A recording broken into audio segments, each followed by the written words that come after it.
Halo, kalian masih inget gak tentang video yang aku upload kemarin? Uang Rp1.000-nya Pak Soekarno yang bisa melengkung sendiri. Sekarang aku mau cerita ya. Jadi, aku mau cerita tentang video aku yang sempat FYP kemarin tentang uang Rp1.000 Soekarno ini. Saking FYP-nya sampai banyak banget yang komen, banyak juga yang DM aku di TikTok, di Instagram, sampai nanya itu asli atau palsu, terus dapatnya dari mana. Udah gitu juga banyak banget yang nanya cara ngerawatnya gimana. Jujur aku sama sekali nggak tahu ini uangnya asli atau palsu, terus cara ngerawatnya gimana aku benar-benar nggak tahu. Yang aku tahu ini adalah uang peninggalan almarhum ayah mertua aku yang dikasihin ke suami aku, terus suami aku ngasihin lagi ke aku dan dititipin ke aku. Kita benar-benar nggak tahu ini uang apa.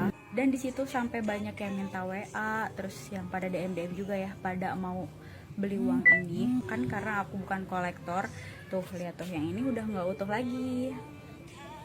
Dari situ juga banyak banget yang DM ke aku, pada ngirim-ngirim foto, kak aku punya juga uangnya, kak tolong dong jualin ini. Banyak banget yang ngirim fotonya, uang-uang kuno ke aku, mulai dari uang 5.000 yang zaman dulu, 10.000, 100, 500 yang ada gambar monyetnya itu, terus uang koin. Banyak banget mereka pada nitip jual sama aku dan minta dibikinin video juga sama aku.